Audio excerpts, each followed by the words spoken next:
What's going on, Toller, Texas? Welcome to episode 51 of season 4 of Talking Throws podcast, Texas style. I'm Coach Jason. And I'm Coach Janelle. And we are throws coaches with the track club, the Thorn Factory. You can go check out our bios on thethornfactory.com. Guys, we have some really new cool apparel on the shop tab of the website, of the thornfactory.com website. So go check it out there. This cool hammer shirt, our cool meat shirt that Janelle has on. It's going to be getting cold soon, so we got sweatshirts, fleece jackets, fleece tracksuits. So go on there, check it out. We have discounts, and get your orders in so you'll look cool at the indoor track meets. Also, too, want to thank everybody that's been kind of reaching out for lessons and doing online stuff. The response has been tremendous. We're doing lessons and online training and pretty much every weekend. So if we can fit you in, call us. You can find my information again on the website. Also, remind everybody that Coach Kai Schmidt, West at the Thorn Factory, is doing lessons, and he kind of specializes in the javelin for a multi. Looking to get better in the javelin, he's the guy to contact for that. And then Coach Jarvis, East at the Thorn Factory, is looking to build his team for the summer of 2022. So reach out to Coach Jarvis if you have questions about lessons or joining the team up. We want to thank our sponsors for season 4. First and foremost, Texas Track and Field Coaches Association. That website is ttfca.org, where if you want to find anything going on in the state of Texas, that's the place to go. Right now in 2022, they're posting the indoor meets, so I think A&M's already got one. We're still kind of waiting for Arkansas. Oklahoma just posted their indoor meet schedules. Texas Tech is coming up in the latter part of January. But then also today is also signing day. So big shout out to a couple of signees that signed their national letter of intent today. Skylar Bowman, one of our own, is going to North Carolina, and Kennedy Spaeth is going to Fort Hays State University in Kansas. So go to tcfca.org and go under the meet calendar, and then scroll down and you'll see 2022 recruits, and you'll see all the postings and listings there from pole vaulters, jumpers, distance runners, anything you want to know about what's going on in recruiting in the state of Texas. So go check that out. Also, 4throws.com, quality implements priced right. Go to 4throws.com, use the code TalkingThrows10 to get 10% off. You can find the right tools for all 5 implements at 4throws.com. And 4throws.com right now is even selling the Fiber Sports disc. Okay, if you use the code TalkingThrows10, you can get 10% off. This is the 2K, really cool, the low spin disc. You can see the price on that. And then this is the 1K for the girls. So really cool, very fast, very fashionable, and you get these cool bags. Fashionable. Everybody wants a fashionable disc. Yeah, you just want it to go far. You just want it to look cool. Fashionable, but goes far. Yeah, exactly. So go check those out at 4throws.com. And then also, too, to remind everybody that at 4throws.com, you can get discus cages. They have information on discus rings, javelin, and hammer equipment as well. Porta-Circle.com, making throwing more accessible. Use code TalkingThrows10 to order your Porta-Circle right now. And also, too, they have a premium line that is about 33% thicker in material. It's more heavy duty, so it can take more of a beating there. So if you want the premier line, it's 33% thicker. Go to Porta-Circle to check that out. Our favorite athletic development, Ready Up Athletic Development, ran by Zach Phillips at 512-507-8347. You can follow him on Instagram and Facebook, or go to readyupad.com, readyupad.com. If you're in the Austin area and you're looking for a good workout, contact Zach. And then also Fiber Sports Discus. Welcome to a new way to get distance. Fiber Sports Discus is taking the guesswork out of the discus selection. It's just not about the rim weight. If you want to see the research and the studies behind it, go to fibersportsdiscus.com, or you can reach out to Bruce Caldwell at 817-819-1472, and he'll be able to tell you who's selling them where in your area, maybe to kind of cut costs on shipping. So if you have a question, reach out to Bruce, and he'll be sure to help you out. So our guest today is basically one of our own. Yeah. So, and he is currently the head coach at West at the Thorn Factory. He's currently living in Toller, Texas, which is outside of Granbury. He is a graduate of Abilene Christian University, but in 2019, he was awarded the Student Athlete of the Year for track and field. He also won both the indoor and outdoor shot put in the Southland Conference in 2019. Also in the same year, he threw a mark of 198, which is second all time at Abilene Christian for the Discus. And he is also the current record holder in the indoor shot put at ACU with a mark of 63.5. In 2018, he was awarded the Southland Conference Athlete of the Year for track and field. He was born in Germany. He graduated high school in 2014. As a youngster at U23 German Nationals, he hit a mark of 169.11 with a 2K, placing 6th. Please welcome to the show, Mr. Kai Schmidt. This is what I really want to kind of get out there is how, you were trained as a youth in Germany and kind of how that schooling and training and all that stuff works, because Germans got a lot of great throwers coming out of it. And, what led you to Abilene Christian, et cetera. So. Yeah, we'll get into all those good questions. Yeah, right. I mean, I basically started, I don't really know how old I was exactly. My dad put me into just soccer, basically, when I was a small kid. At some point, he got annoyed with the club because he was coaching there, and then he got annoyed and was like, I'm just gonna join the track club instead. And so he started training some kids like, I don't know, 10, 11, 12 years old, and then with the years he started training older kids and liked it, got more and more into it. At some point my sister joined on the more competitive side, I guess, and she started also as a multi-athlete, but at some point she was pretty good at javelin. And he started learning, and he learned, and at some point he basically mastered it. Your dad? Yeah. I mean, so he kind of started you throwing. Got you introduced basically at some point I just joined the family club basically, and got into it as well. Almost quit at some point when I was, I guess, in puberty, right? Had a lot of other things going on, more interesting, and he made me commit to at least go once a week and not just completely quit. So I did that, and after 3 months, I kind of got through that entire phase of not wanting to do it anymore and started over again. Now, did he have a background in throwing? You said he's self-taught with javelin, but what about shot and disc? I think he did some discus at some point when he was younger. He's a police officer, or was a police officer. He just retired. Oh, was okay. And there's some police games going on, and he was always competing at every sporting event. If it was soccer or I guess track, and I don't want to lie, but there was probably other things going on as well that he did. He just did everything he could almost, but yeah, he basically just got really into it with my sister, and then I started. My sister was always better than me. No questions asked. She actually went on at some point and trained with Jürgen Scholz when she was 15, I think. Really? Yeah, she went over there and trained with him for 2 or 3 years. Sadly, they made her a discus thrower, and instead of keeping her a javelin thrower. But so I got more and more into it. When she went over there, I got a little more motivated and started training more and more. At some point, as every 16-year-old boy, I guess, I started liking the lifting and did that as her main job.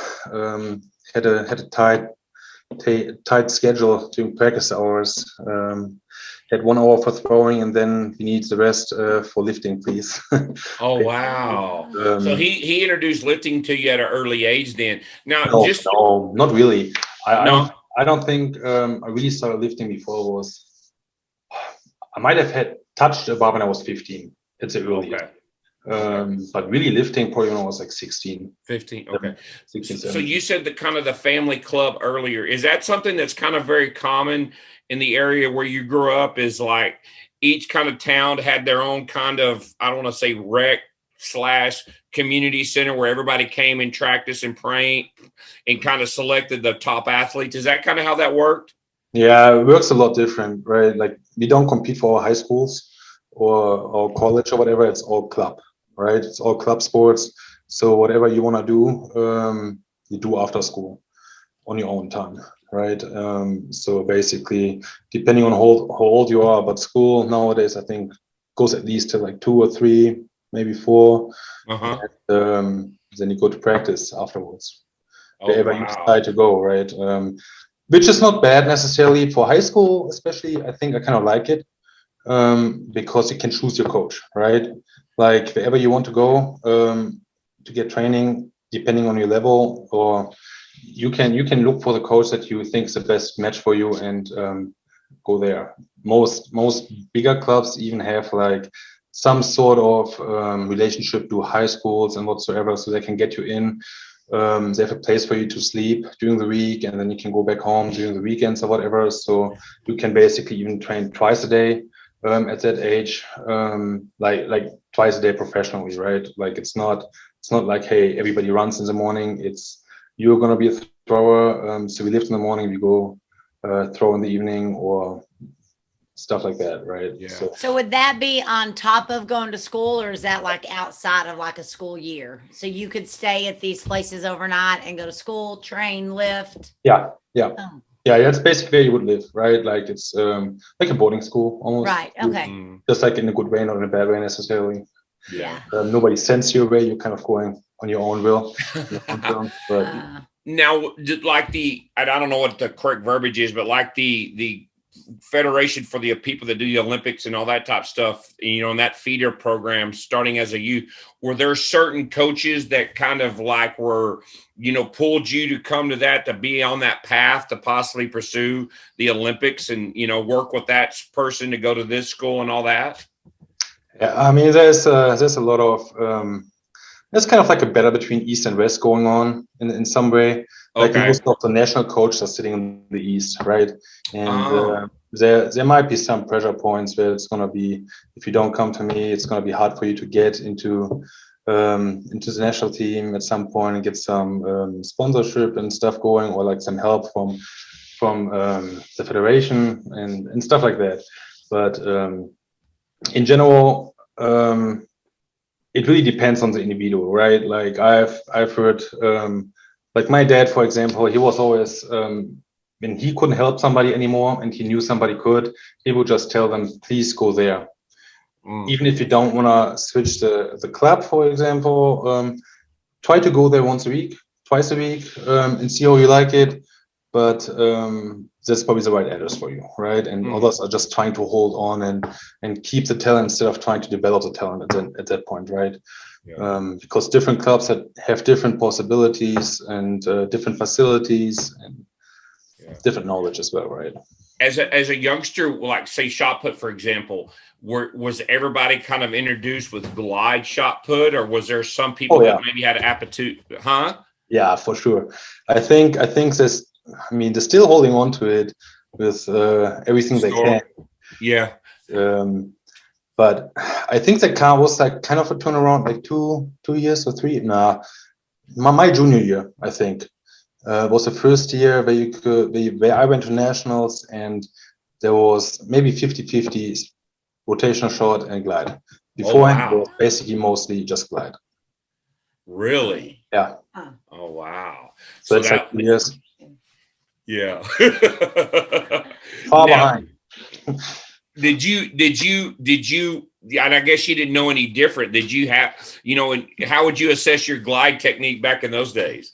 I was terrible. I was never a shot putter when I first came to ACU in 2014.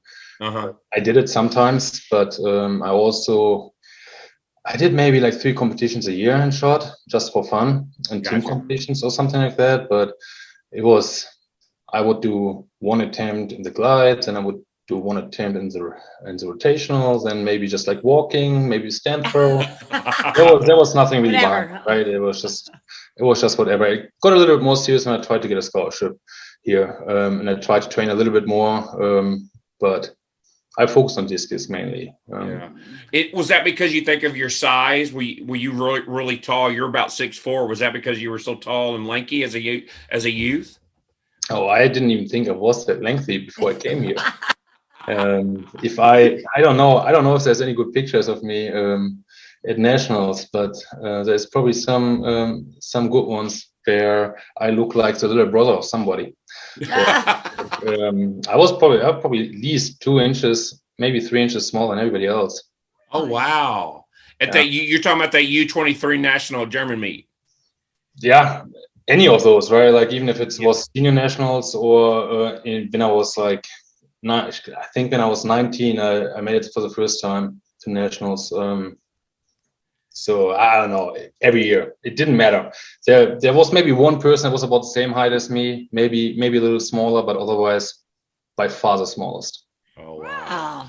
Wow! I never thought that. And you also threw javelin too, which is kind of an odd pair for a discus javelin thrower. I guess that was the influence of your sister and your father. Yeah, I started with javelin. That was the first thing I did, and I enjoyed. And then I was young and didn't listen, and technique was not my first priority compared to distance. Messed up my elbow pretty bad, and really had to stop. I had to quit throwing javelin at that point because I wasn't able to hold a water bottle anymore because my nerves were so messed up. Really? Yeah, and that's when I focused more on discus.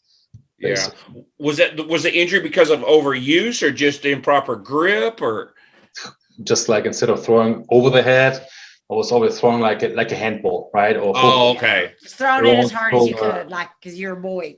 Yep, it's like the typical tennis arm injury, if you want to call it that. Did you look up, because Germany has a long lineage of great throwers? Did you look up to Wolfgang Schmidt or Jürgen Schultz or Lars Riedel? Did you even have any interaction with any of those? Did you get to meet any of them as a youth? When I was pretty young, I met Lars Riedel once, or watched him at a competition and got a picture with him. I don't know what the picture that is now, but that was. I looked always up to him. I think he was always a great inspiration. He seemed calm. I was young. I didn't know anything, right? So yeah. I don't know if he was actually that down to earth as I think he was, but I remember him as that down to earth person, really just focused on what he was doing and just getting better and better, basically. And then I guess I was very impressed with Jürgen Schultz at some point when my sister started training with him. And Robert Harting, obviously. It's like just a great personality for the entire sport of track and field, I think. So he was big. And then Daniel Jasinski. He was my dad went on and started coaching at the club where he was at, and his dad would coach me sometimes every now and then, and we talked a lot together. We trained a little bit together, but he's just I don't know how you want to describe for somebody who got third at the Rio Olympics or whatever compared to whoever got first there. I don't want to talk about him much, but difference, right? There's such a huge difference. Like that guy comes out to practice and talks to the 9-year-old kids and plays with them. He doesn't care. He knows that he is that kids look up to him, right? Yeah. Of who he is and what he has done. And I mean, he just lives the sport too, and I appreciate that a lot, and I always did. That's awesome. Now, I got one technical question, because the Germans are known for getting that right foot kind of what I would call back to about noon, and kind of turning that foot in the middle on the entry and stuff like that. Is that something that you developed early? Did you kind of follow in that path as a thrower in your youth? No, like honestly, my first throwing experience was not that great when I came to discus. When it came to discus, I got coached by by some other guy, not by my dad at first.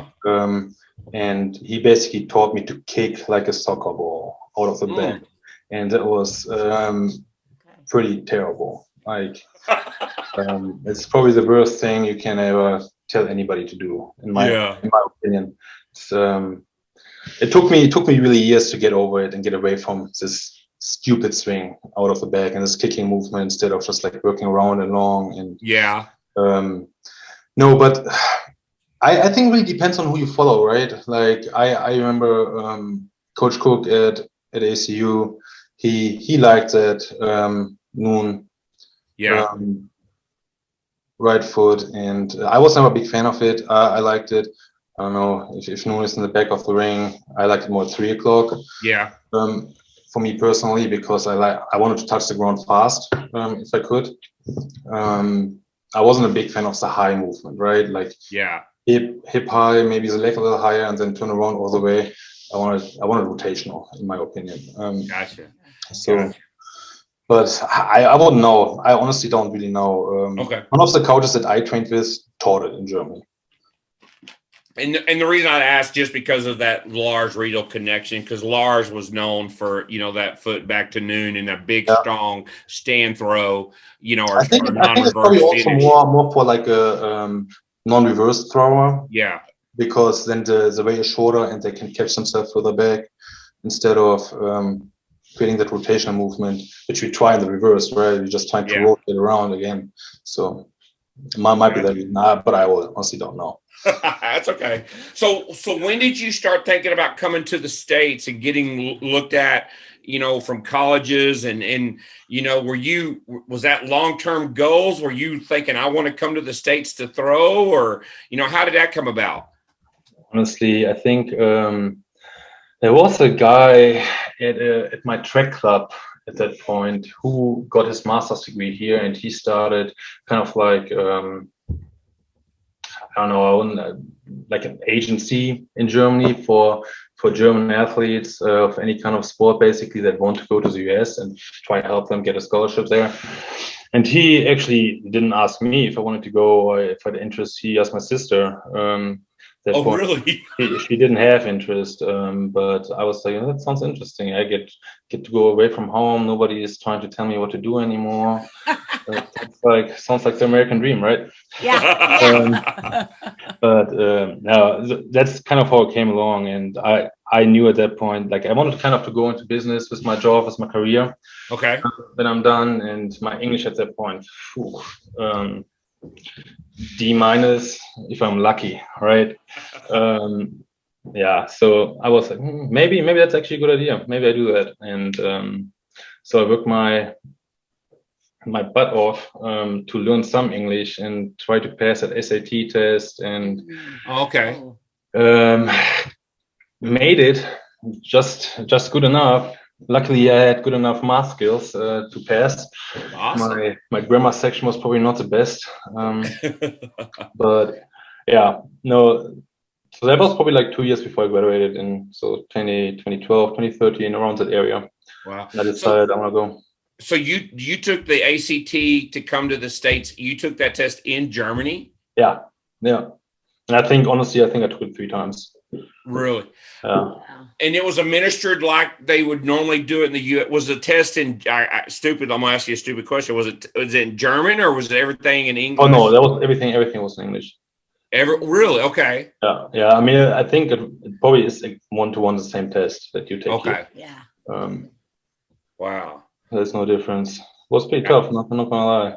So I'd say through some of that stuff, and just like I have no idea. I might know 2 or 3 words out of that sentence here.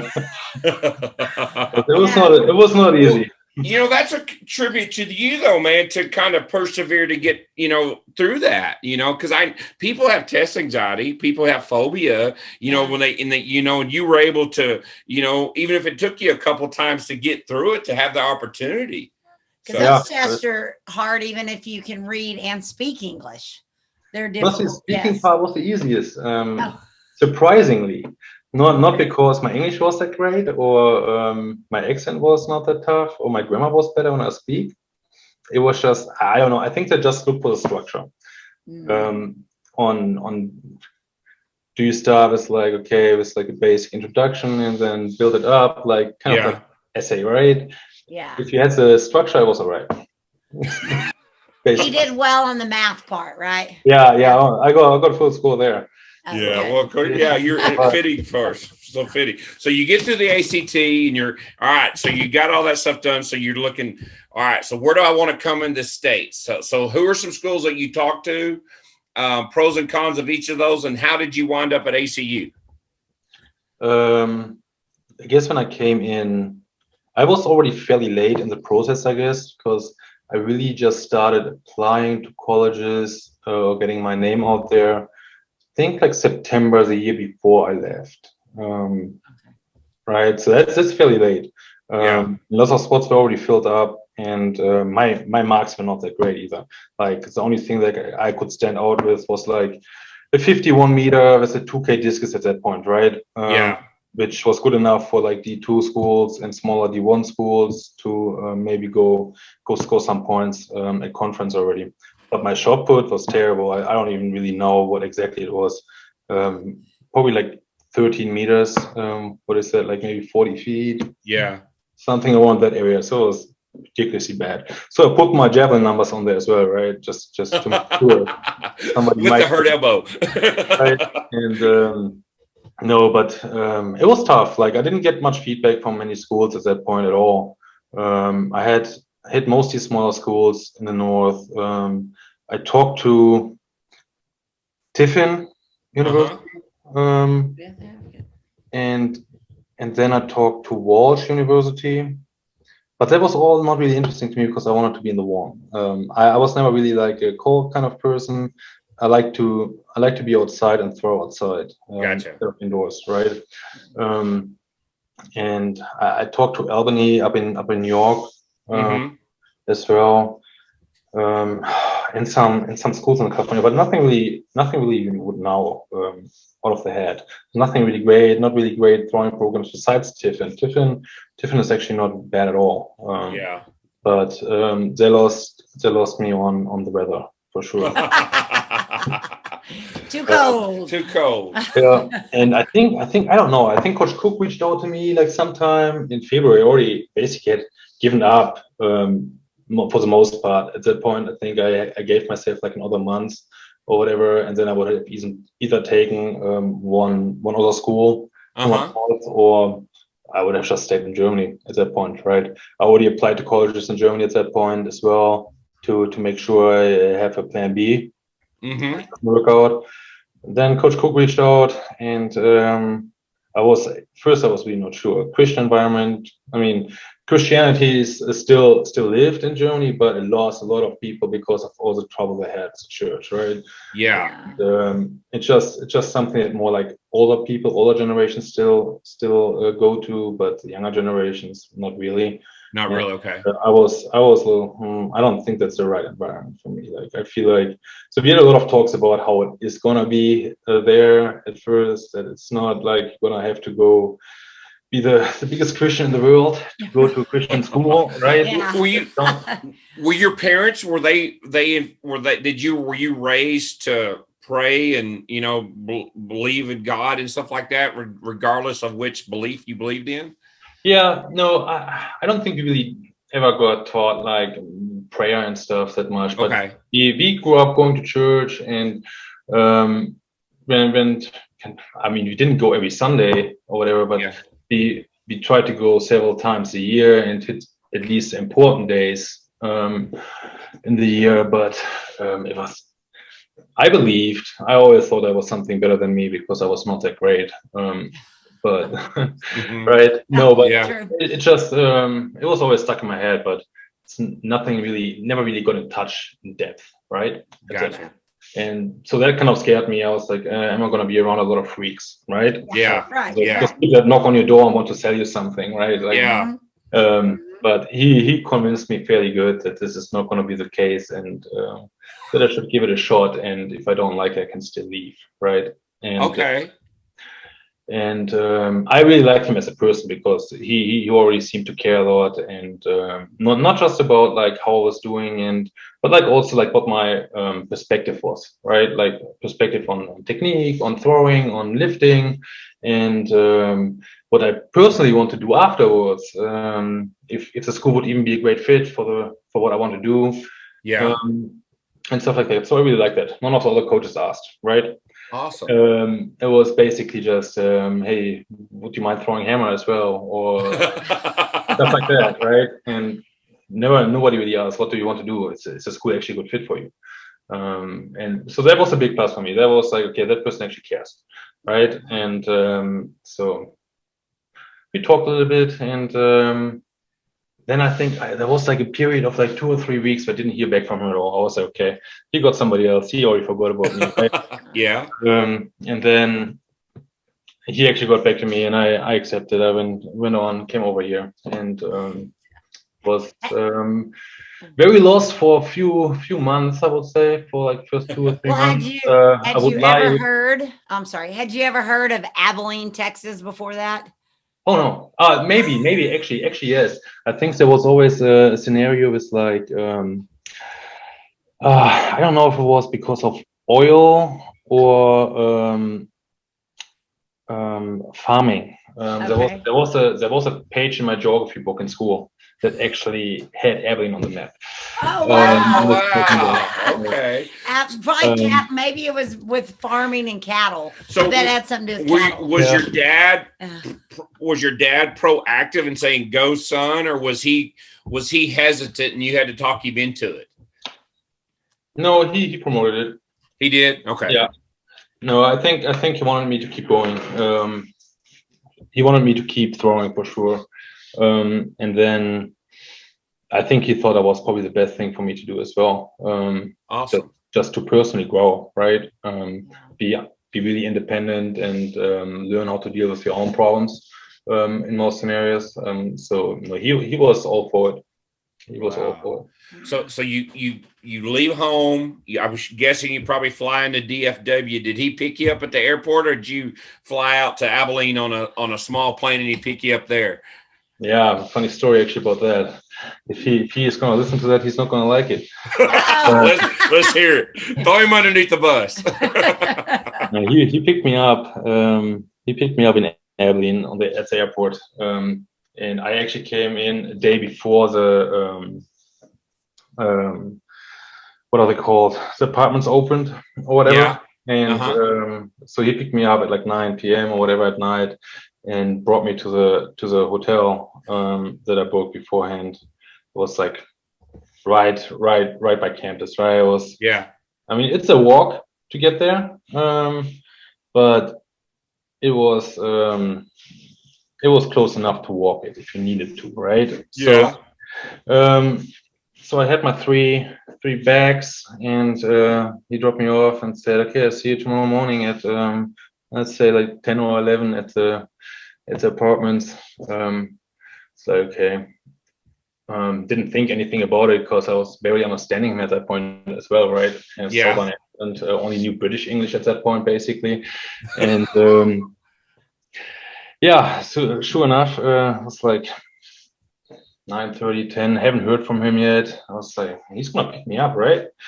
It's like, no, I guess not. So it's like 10:30, and I started walking. It's my 3 bags. Walked up there the hill to the football stadium where it is nowadays, and it's like, yeah, that's a good start. Was that your first time to be in Abilene and near the campus? Yeah. And you just had to walk here, go find the campus. Oh my gosh. I mean, I knew he drove me past campus the day beforehand. But it was it was interesting. That's interesting. Oh, wow. You were like, I want to go back to Germany. What time of year was it? Was it hot enough for you outside? Oh yeah, it was like, what was it, August? Oh, okay. Oh wow. So when did he show up? Did he show up a little bit later on? Yeah, I mean, he showed up to the apartments. Then he was on time.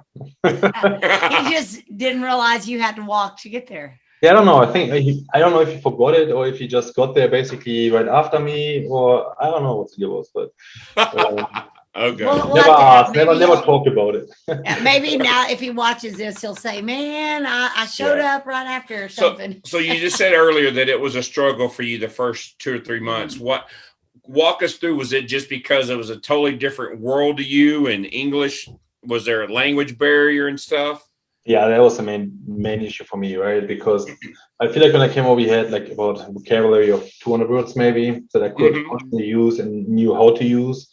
So understanding and talking to people, just finding connections, right, was a little tough at the beginning. So my conversations probably for 1 month were straight the same 10 sentences, right? Like this small talk. Hey, I'm Kai. I'm from Germany.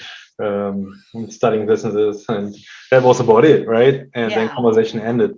But yeah, that was pretty tough. And then adjusting to training, like just being used to little different things and getting out of my head and really buying into new concepts as well, and listening. And so just like the normal typical change, right? Like I wanted to make as much improvement as possible.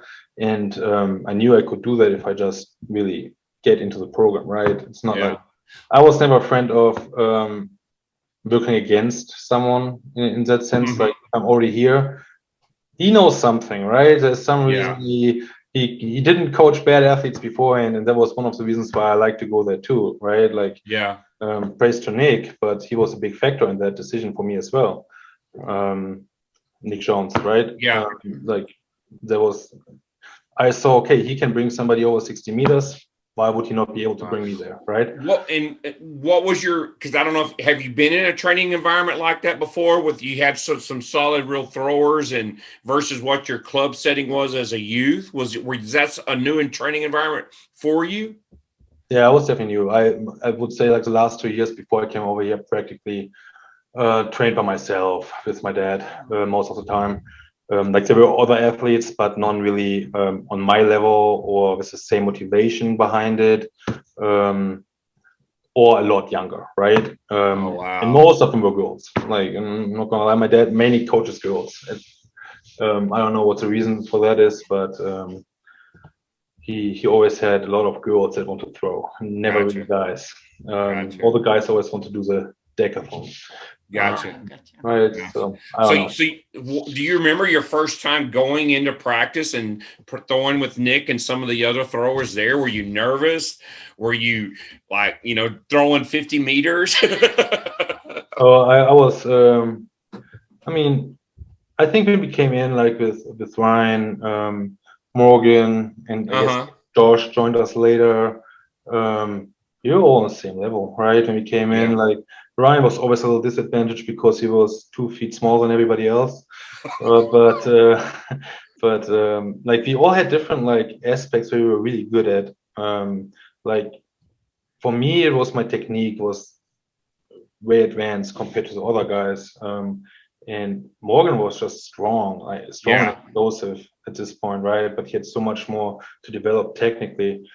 And Ryan was fast and he had the technique, right?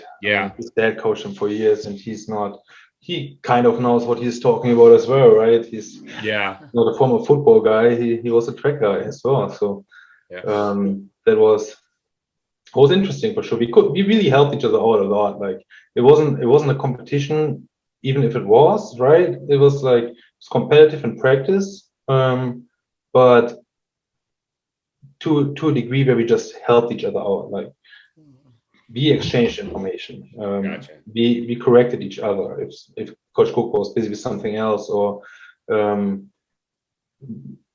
about just like what we feel, right? Like when we're trying to feel like a certain position, it's like there was an exchange going on. Like, what do you feel here, and how do I get there? Maybe, right? Yeah. It was never like, hey, mind your own business. I'm trying to be better than you. We work together, and I think that's why we all developed so well over those years. Because and you never had to do that before, be a teammate. Yeah, I actually played some hockey for a little bit. Okay. Were you a goalie? What position were you in hockey? Defender. And I was going to ask you earlier, what position did you play in soccer initially? So I mean, I was young. Like I think I stopped playing soccer when I was 10 years old, maybe. Oh, okay. So I'm terrible at soccer. I love to watch. I gotcha. So you get in your freshman year, you in conference, you're third, in outdoor and discus, you're third, but you have a kind of unique experience at the Texas State, where you throw 56 meters. What happened there? We had me and Coach Cook had a bet going on. Basically, he was saying like, if you throw 56 meters today, I begged him to get me a different discus. I always wanted a Nishi discus. Yeah. And he said, if you throw 56 meters today, we're gonna get you Nishi discus. And sure enough, I got it in last throw. Nice. So how long did it take you to get that discus? 2.5 years, I think. Yeah, exactly. And that's the reason I asked that question. It was long, I bet. Yeah, that was fairly. I think really it was my junior year. Then we got it. Well, at least he honored the bet. At least it wasn't very fast about it. Sure. But, wow. What was your thoughts on competing against other throwers in the U.S. versus where you come from maybe competing as on a national level at Germany? Was the quality of technical skills and that you saw within the Southland Conference, or even people from Texas or Texas Tech, were they high level? What was your perception of that coming from Germany? I would say it's completely different, because technically, I would say you're better in Germany. Okay. For sure, at least on the national level, right? Like if you go down to regionals or whatever, it's like it decreases fairly quick, right? Yeah. Like if you're maybe top 15 up there, and afterwards it's gonna gap down Gotcha. fairly quickly. But I don't know. I think the biggest difference was just like that you saw the same people everywhere, right? Like especially being here at a small school, it was nice that you went to competition and you had the same guys competing. Like me and Duke, we became really good friends. We started competing freshman year, and we were always somewhat on the same level. Like I think like when we started in freshman year, I was better than him, and then he won D2 nationals, actually beat my personal record that year. And oh really? And then he transferred to Texas Tech, and we just talked about it that like 2 weeks ago before he went to Alabama. It's crazy how that all went. Like we battled each other. We always on the same level. Like at competitions, usually we're not much further apart than 3-4 feet. Besides senior year, when he really had this breakout year. And really got it going. But I'm guessing that motivated you. You seem to be a person who has this internal motivation. If someone kind of outdoes you, you have the fuel to kind of turn around and top them back. Is that who you are as a competitor? I think I like the competition with someone, right? Like I never really liked competing against people that I did not like much, because I was overmotivated eventually, right? Like I really wanted to beat them.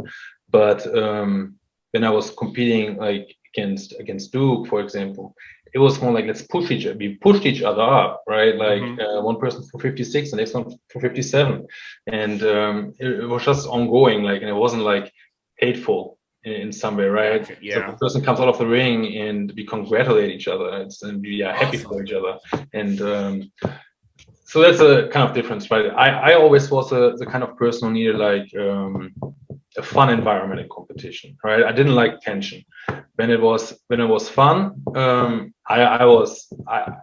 could probably throw 5-foot PR, 10-foot PR, if the conditions are right? But if there was too much tension, I would probably underperform. Not pressure, but like tension within the competition, right? The competitors. So. Gotcha. So now I'm curious. So your first year in Abilene, Thanksgiving break, Christmas break, did you hang out with Jared at his house? And did he make you walk there? No, I don't think. I think the first time I actually went to Coach Cook's house for Thanksgiving was my junior year, I think. Okay. beforehand, I think my freshman year I went with Morgan actually. Morgan, no, You went back to no, East with Ryan. Texas? I went with Ryan actually my freshman year. Oh, okay. Because Morgan had me on another weekend. I was kind of like that son of a divided family at that point. Gotcha. One gets me that weekend, the other one gets me that weekend. Somebody take me. And that's the reason I asked, because I'm sure you weren't going back to Germany during the holidays and stuff. No. So, so the holidays and all that stuff had to be a unique experience to you being here in the States for the first time. Yeah, no, it was different. I think even like afterwards, I think like after the freshman year, I never went with anybody anymore. Not because I didn't like it. I think it was a very nice experience. But I wanted to use the time. I thought I had a week and could really work on technical cues for myself and figure it out, develop a feeling. So I liked staying there and just throw basically instead of wasting like 6 days doing nothing and losing it a little bit again. So I don't know. That was me at that point. Probably a little selfish as well. And I think my junior year, maybe I had to pay back for it with a nice little flu instead. So karma hits you hard. Hey, were your parents able to come down any and visit and watch you throw or anything like that while you were here? Yeah, that's the story of my junior year, so 2018. Yeah, 2018. My dad was gonna come down for nationals. I was supposed to make it, and I felt fairly comfortable that I'm going to make it. And then I underperformed just a tad on that day. Basically, yeah, but usually the entire year through consistently 55.5. I don't think I had a single throw underneath. And that day didn't really get it. I had a couple warm-up throws that went outside the right of sector, and they usually would the left side of the sector, and threw me off a little bit. So yeah, sure enough, Jordan Geis beat me by 1 inch, and yeah, I was pretty mad about it because I mean he scratched out for all throws, and he challenged it. He challenged it, and they gave it to him, and they. Oh, really? Yeah, so I was waiting there for 30 minutes after the competition, basically, until they came out with the results saying, yeah, so you didn't make it. Oh, no. Where was this at? That was at Sacramento State. Oh, wow. Yeah, Sacramento State. Yeah. Oh, wow. That had to be very frustrating. It was. So Dad, that was the only opportunity Dad had to come? No, he was going to come the next year, but then sure enough, I tore my ACL at conference throwing the javelin. And I was about to bring that up. So you got back to throwing the javelin. How did Jared talk you back into throwing the javelin? Well, it was basically voluntarily. This is basically like I was saying, I can't throw it. I can do competition. I don't want to practice it. I always said, right? Yeah. Like, if you want to do a couple practices beforehand, that's fine. But just for some feeling for the implement and not too much.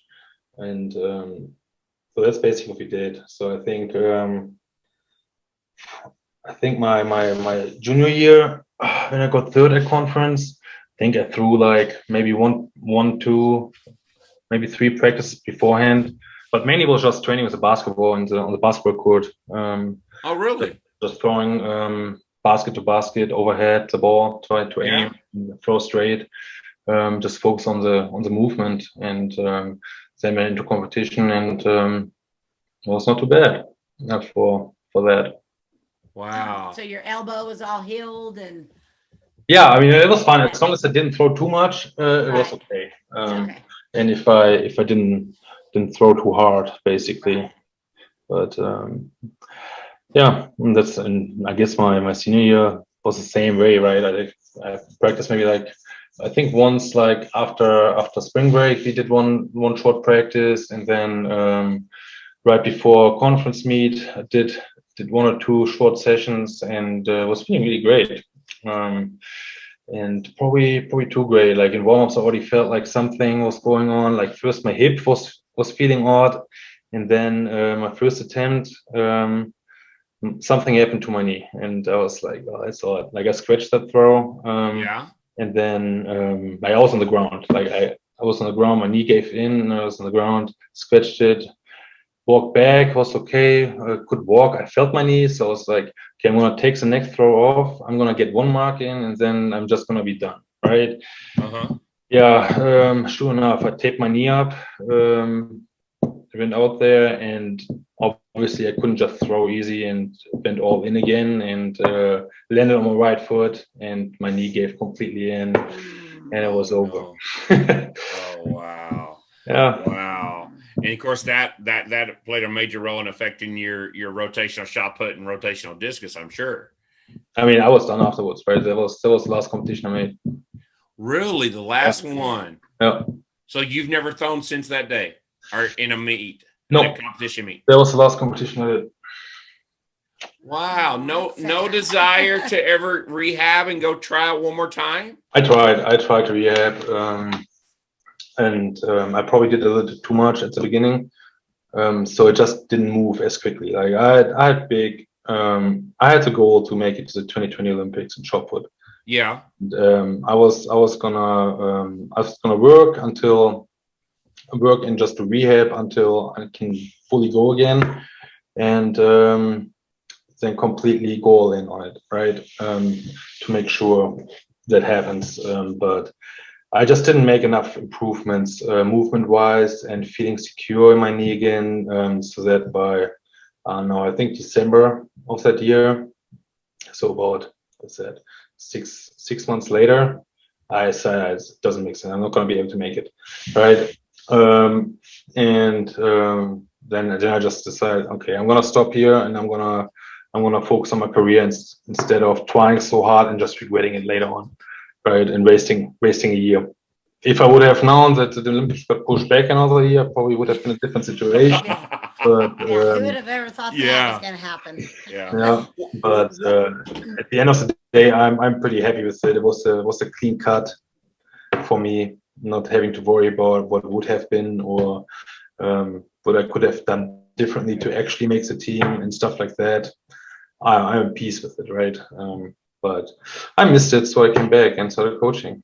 And I'm throwing occasionally, and I'm probably gonna go back to ACU and try to kick our freshmen's butt next year, showing that all guys can still do it. That'll be awesome.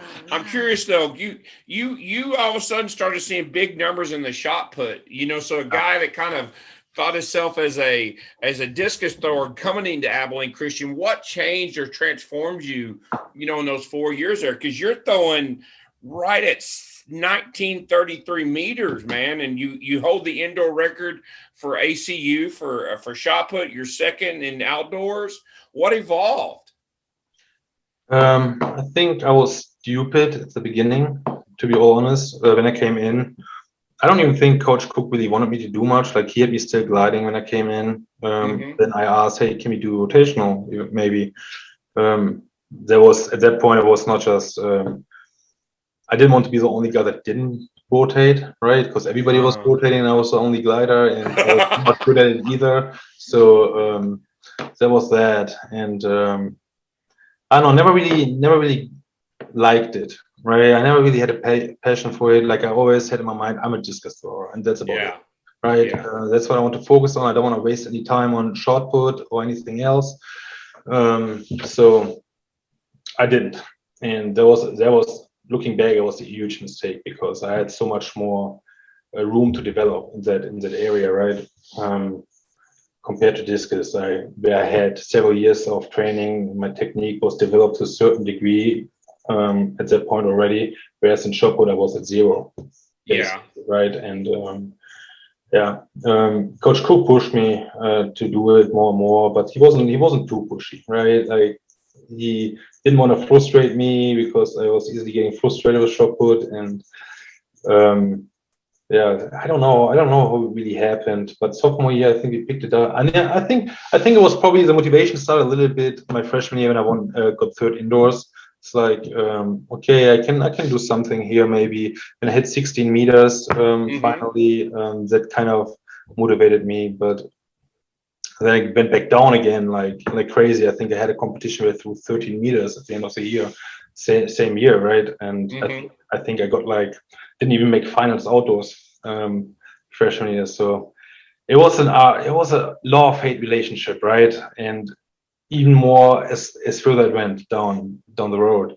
But I think the big change happened maybe my junior year. It finally started making some.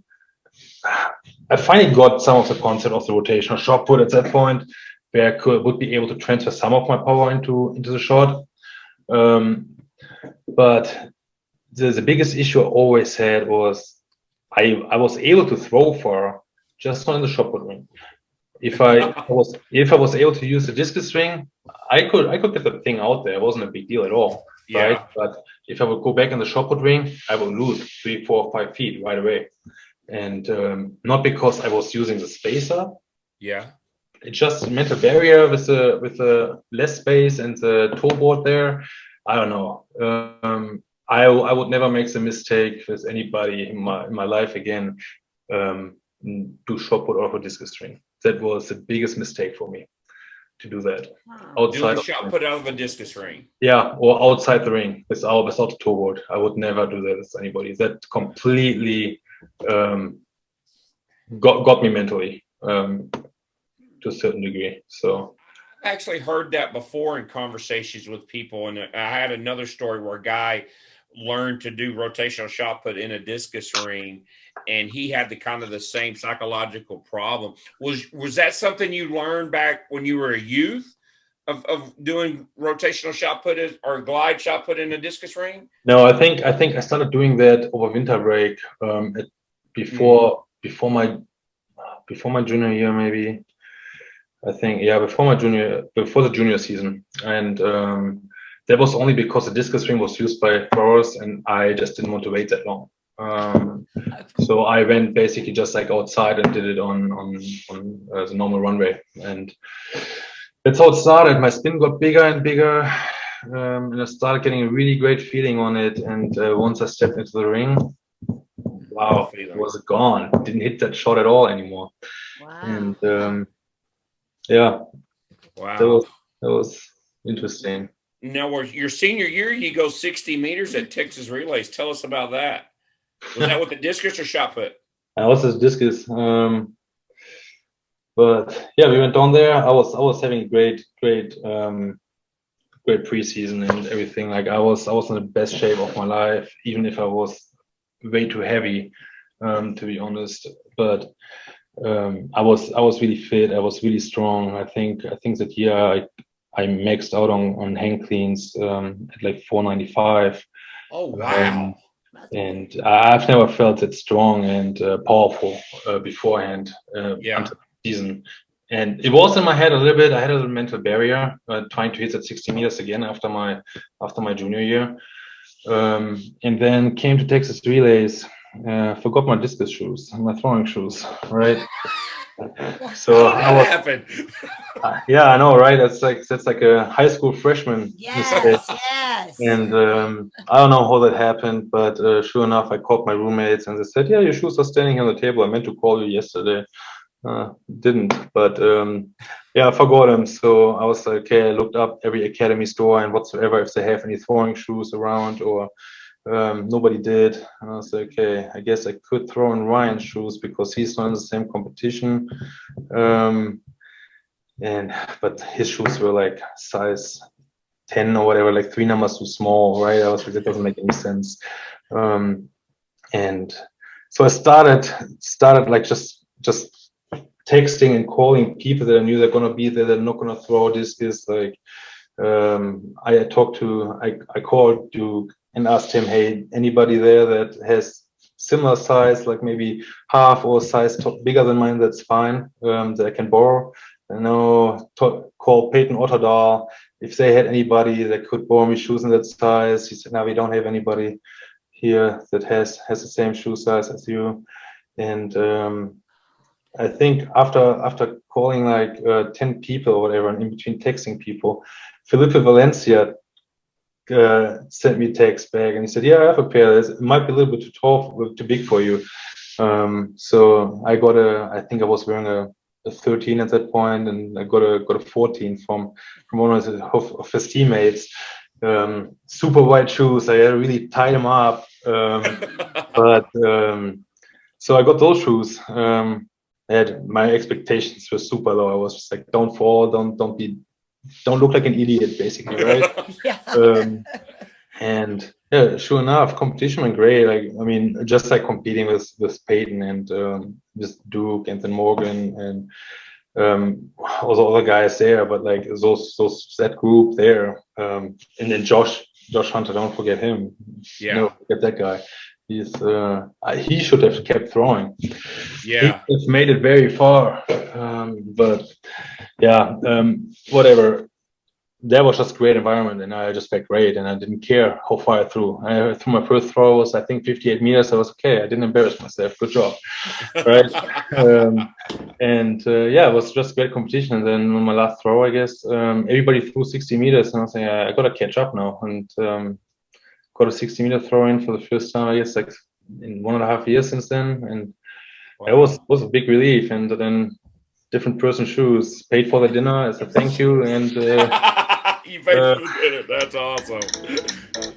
Welcome back, track people.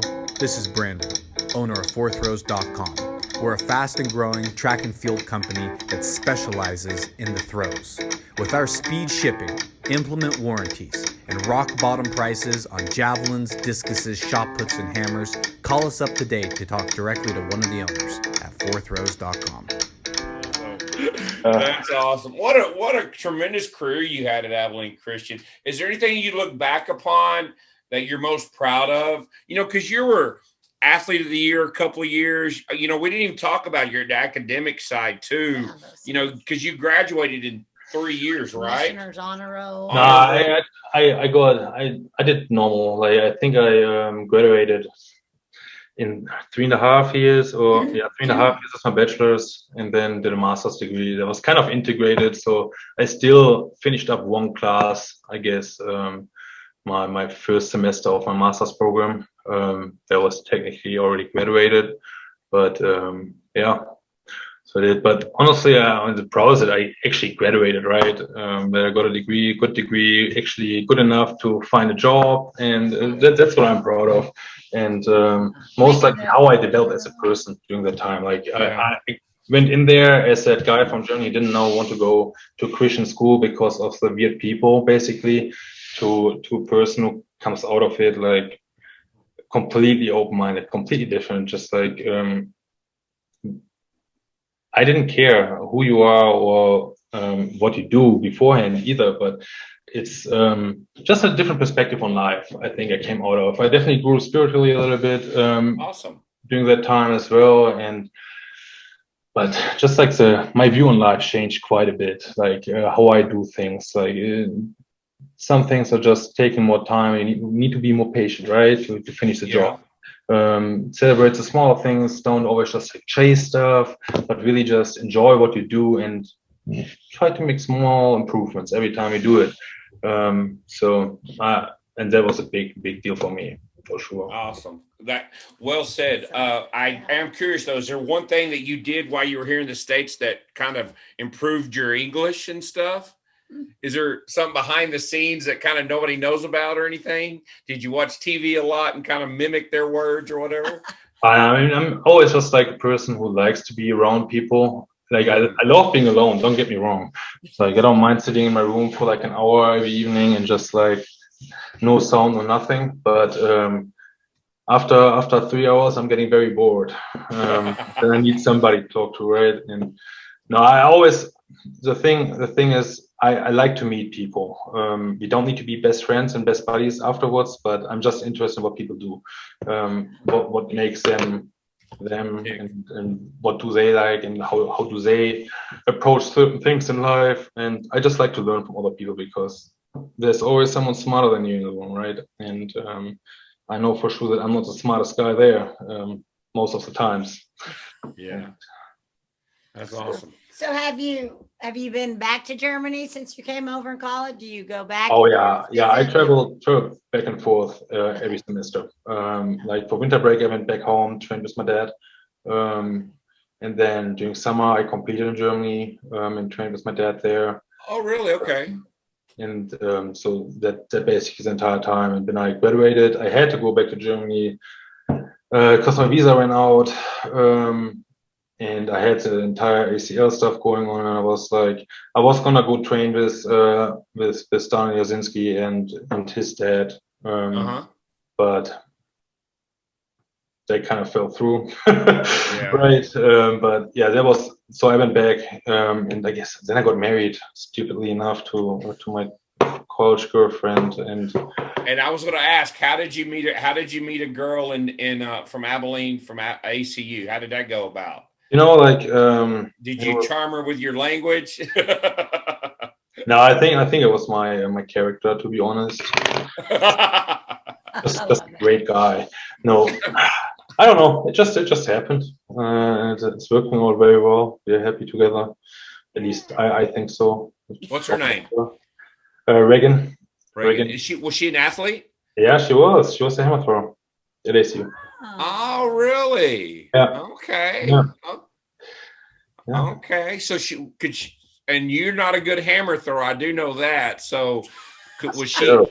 She terrible. So I'm guessing she can beat you in the hammer, huh? Most likely, yes. Yeah. Yeah. Yeah. Did y'all come in the same time? Yeah, we came in both in 2014. I think she was. Did we come? Yeah, no, we came in at the same time, but she was still pole vaulter at that time.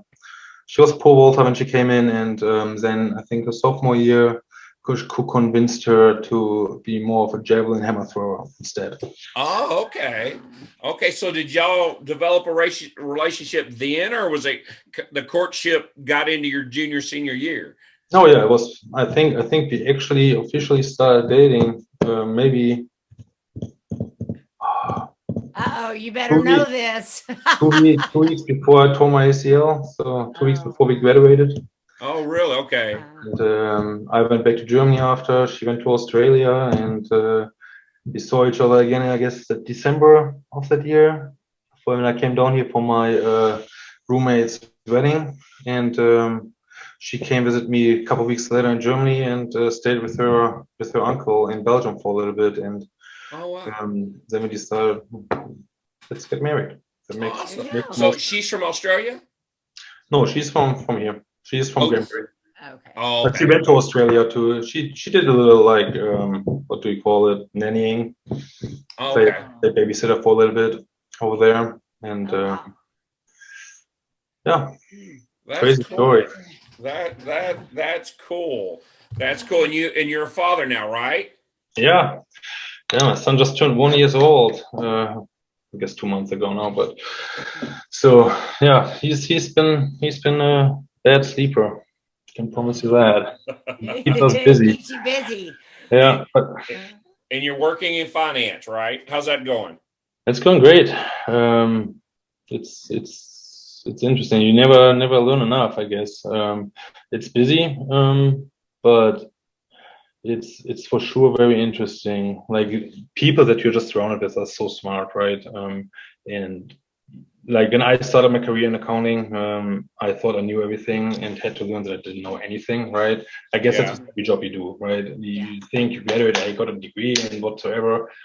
Congratulations, you learned the theory for beginners, right? And so after going that, and then I guess I just switched my job like a month ago, getting out of public accounting, and working in the industry now. But it's completely different, right? Like, environment is great. I love my people that I'm around there, even if it's just on the screen here currently. But it's fantastic, right? Like, I feel like it's a little family group working together and just trying to be more efficient and get stuff done. And I just like the research side of it, like the technical stuff, trying to solve a problem. That's where I don't know, at my best, right? Like, I don't realize how fast time can pass when I'm just trying to figure something out.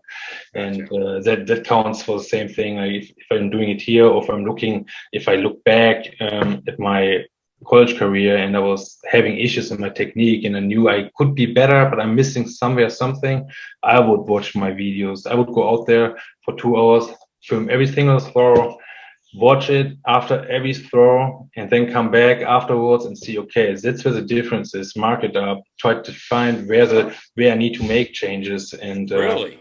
yeah, I was almost psychotic at points, right? Like I was very detail oriented, especially my junior senior year when it came to it. But yeah.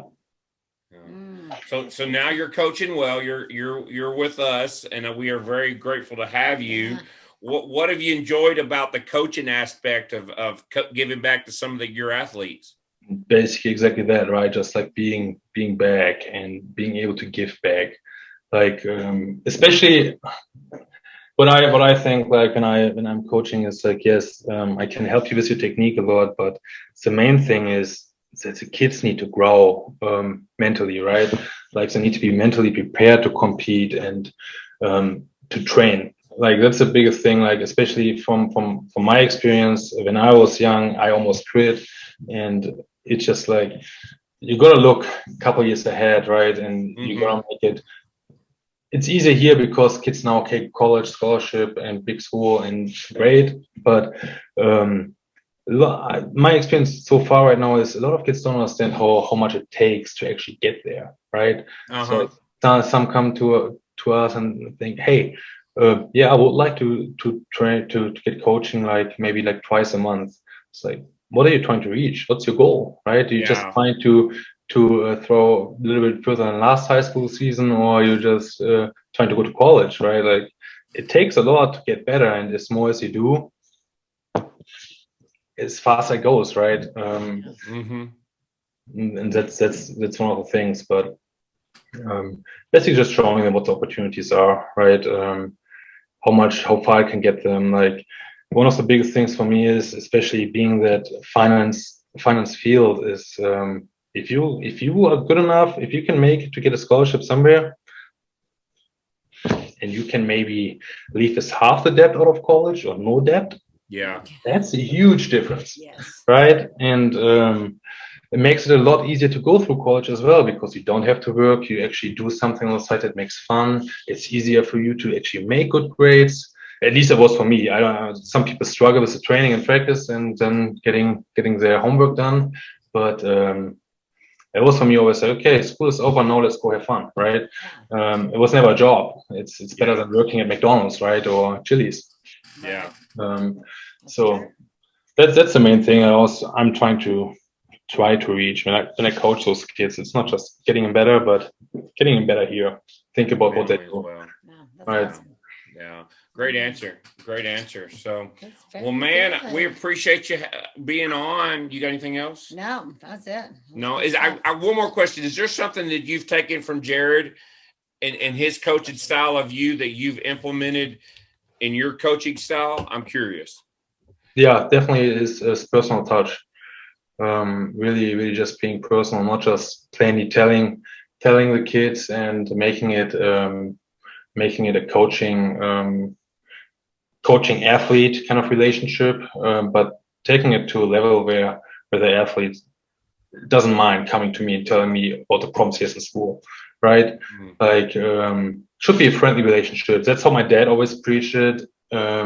If I would have started coaching right away, I probably would have been completely different way. I probably would be more like the Russian cliche coach, but no, but that's like, I think that was the one thing that contributed most to my success, right? That I could go to him and tell him, hey, I really don't like the strengths program right now. Can we do something else, or can we implement some other things maybe? Or that's what I feel in my technique. Can you maybe focus more on that? And we would talk about it, right? It wasn't like I tell him what to do and then we did. No, we talked about it. He explained to me his point of view, and we discussed what would be the best approach here, right? Like, and look where actually the issue is and lays. And it was very personal. It was never really an issue to go talk to him and say, hey, I have this going on. Can I go throw my own later, or can we go throw later? Maybe I really would like to attempt this, right? It was never a big deal. Or even other kind of issues, like girlfriend issues or other things. Like we had a lot of that stuff going on, not necessarily with me, but like other kids that were just like, he was always a good address, right? Like he was always calm and he would always have an answer or would at least listen, right? And so that's probably the one thing I would definitely love to take with me. That's awesome. Well said. Well said. So, anything else? No. No? All right. Well, dude, that's all we got for you, man. Thanks so much for being on. Yeah, thank you so much. All right, I'll see you guys soon. All right, talk to you soon. Thank you. Bye. Appreciate it. We'd like to thank Kai for being on. Just a good guy. We are so lucky to have him in the Thorn Factory family. Just amazing story to come from Germany and go through, that federation of training and how the process is as a youth, and how you don't have athletics in school. We take that for granted. Like, here in Texas, what's our athletic period? We got period of there, then we practice after school, then we come before, and then we do classroom work in between all that, But over there, it's get through with your schoolwork first, then do your athletic side of that, and just have the fortitude to not speak any English and hardly understand it. 200 words, maybe. Yeah, and then be able to take the ACT. Yep. And then make the commissioner's honor roll a couple years and graduate in 3.5 years, and get a master's. And get a master's on top of that.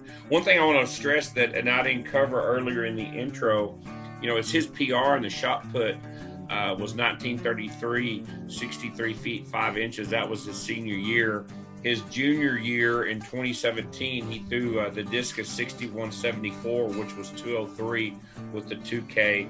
And then the famous javelin thrower that he is wound up throwing 62-61, which was 205 in 2018 as well. So, man, just what a good thrower to be able to throw as far as he did, in 3 events for sure. And it goes a lot of credit to Coach Cook as well. Jared is well known as one of the best throws coaches in the country, and what he did with Kai is very obvious in his implementation, his growth, not only as a person, but as a thrower as well. So I love the stuff he said at the end about Coach Cook, which is what makes Kai a great coach, is he wants to give back, and it's not just about the technical, it's about the relationship. Being able to, the kids talk to you and help them in all areas of their life, and to have that, good relationship. That's how his dad coached him. That's how he saw his dad coach other kids. And then he was very fortunate and blessed to go to Abilene Christian, where Coach Cook instilled that in him. So he is going to be, makes him a great coach. And even self-admitted, he came into Abilene Christian as a person this way, and he graduated with a stronger faith, a different perspective, being around people, and meeting people and hearing their stories and stuff. And I just have a feeling that when maybe his freshman year, he's a little guarded. Oh yeah. Just because because he couldn't speak much English and stuff too. So we are lucky to have him. So if you want to know information about Coach Schmidt, you can go to thornfactory.com and check out his bio on there. So we will see y'all down the road. Thank you very much. Awesome. All right. We want to thank our sponsors again: Texas Track and Field Coaches Association, ttfca.org. Winter clinics coming up in January, right? They've got meet information out there, all the recruits, so much going on as we get close to ending this year to get ready for some track season. Fourthrows.com, go get you some implements there. Use the code TalkingThrows10 to get 10% off. Again, as we're getting close to track season, go get you some implements. Porta Circle, making throwing more accessible. Go get you a Porta Circle. Go to porta-circle.com. Use the code TalkingThrows10 to get 10% off. And then if you live in the Austin area, go to ReadyUpAD.com. Check out what Zach Phillips is doing in Austin at Ready Up Athletic Development. Then, hello, Talking Throws Texas podcasters. I'm Bruce Caldwell. I'm here today to introduce the Fiber Sport Discus. Yes, many of you thought I only made great vaulting poles. I have been bringing quality discuses to the throwers' hands for over 40 years. First as Cantabrian USA representative, then for the past 10 years as the Nelco Discus distributor. I introduced the yellow-plated discus for the plastic's best durability. If your fiber sport discus breaks, we replace it. Our studies have reached into the science of using a wind tunnel and adding microchips to the discus to find the spin, the gravity, the flight stability of the discus. We have found it's not about rim weight anymore. It's more about creating a balanced stability to allow the discus to fly and surf the wind. Our new FiberSport discus is made to be selected to fit your needs, no matter the weather, no matter the conditions. Check out our discus selection guide at fibersportdiscus.com and find a dealer in your area that sells our fine product. Thank you, Jason and Janelle, for allowing me to talk with your listeners on Talk and Throws Texas Style. Then go to Throne Factory, where you can hook up with Coach Kai Schmidt or us or Coach Charvis. Or go shopping. Or go shopping. Christmas is coming. Yes. Christmas is coming. And then check out liftingdfw.com. Lifting DFW is a mobile fitness station that can help your performance for various of athletes, whether you're a 5-star athlete, a stay-at-home mom, a middle-aged father, or a youth that loves sports. Human performance, what is it? A series of behaviors executed to accomplish specific results. So we make you, hopefully a better human, and then therefore if you choose to be an athlete, therefore you're going to be a better athlete because of what we do at Lifting DFW as well. And also remind everybody too that go check us out on our YouTube channel. So we're starting to get a lot of interest in that. So go hit the thumbs up button. Please share it with your friends. Also too, I do want to give a shout out to all our listeners in Iceland. Thank y'all so much for listening. We appreciate, we get statistics, from our service, and whatever y'all are doing over there, we love it. Thank you so much. If y'all have any type of Instagram or social media or anything like that, hey, feel free to hit us up, because we would love to know who you are and maybe introduce ourselves. Also, Australia as well. Thank you for all the download and supports that we're seeing coming out of there. And then also to the United Kingdom area, we're starting to see a lot of downloads from there as well. So thank y'all so much for your support. I don't know if y'all just like us because of our funny accents, but we appreciate the love. We appreciate the love. So continue to do what you do. If y'all want to reach out to us on social media, feel free. We'd love to introduce ourselves to y'all. So thanks so much, and we'll see y'all down the road.